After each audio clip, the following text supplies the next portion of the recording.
What if I told you Apple is secretly making the iPhone 18 Pro Max the battery beast we've all been begging for, with basically zero chance you'd notice from the outside? Yeah, this leak just dropped and it's honestly kind of genius. Hey everyone, welcome back to the channel. If you're obsessed with iPhone rumors like I am, buckle up, because today's early whispers about the iPhone 18 Pro Max are actually pretty refreshing.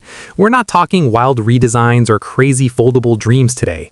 Instead, Apple might be going all in on the stuff that actually matters day to day: insane battery life and blazing speed without killing your endurance. Let's break it down step by step, because these details are coming from some of the most reliable leakers out there. But remember, this is super early. Things can shift before we see the real thing in late 2026. First up, the body. One tipster dropped that the iPhone 18 Pro Max could measure around 8.8 millimeters thick. Now, compared to the current Pro Max, that's literally just a hair thicker, maybe 0.05 millimeters or so.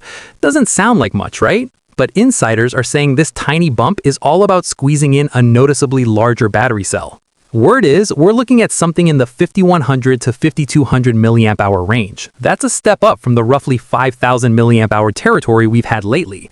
Pair that with the extra thickness, possibly pushing the weight past 240 grams, and yeah, it might become one of the chunkier iPhones in recent memory. But honestly, if it means I can go 2 full days without scrambling for a charger, I'm all in. Who else is tired of battery anxiety?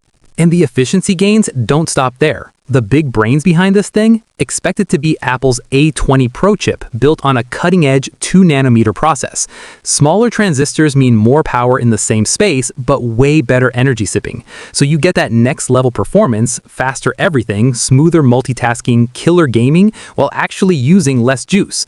Combine the beefier battery with this super efficient silicon, and we're potentially staring down the longest-lasting iPhone ever, like legitimately game-changing for heavy users.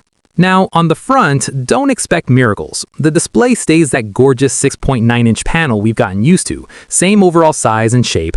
The dynamic island? Still there, same footprint. A lot of us were hoping for under-display Face ID to finally make the notch disappear, but leaks say Apple is pushing that feature back, maybe to next year or beyond. Probably smart too. With component costs climbing and memory prices doing their thing, it makes sense they're not trying to reinvent the wheel all at once. Instead, the vibe here feels like Apple doubling down on what people actually complain about. My phone dies too fast, or it's snappy but drains quick. They're refining the core experience: battery endurance, raw power, everyday reliability, rather than chasing flashy gimmicks. And after years of incremental updates, this could be the one where it finally feels like a meaningful jump, even if you can't spot the difference in a lineup photo. Of course, take all this with a grain of salt. Leaks this far out are just breadcrumbs. Apple loves to surprise us. But if these hold true, the iPhone 18 Pro Max could quietly become the king of battery life and performance without screaming, "Look at me." What do you think? Would a bigger battery and more efficient chip get you excited enough to upgrade? Or are you still holding out for something visually bolder like under-display Face ID or a total redesign? Drop your thoughts in the comments below. I read every single one. If you're into the latest Apple leaks and want to stay ahead of the curve, smash that subscribe button and turn on notifications so you never miss an update. Thanks for watching, guys. Catch you in the next one. Peace.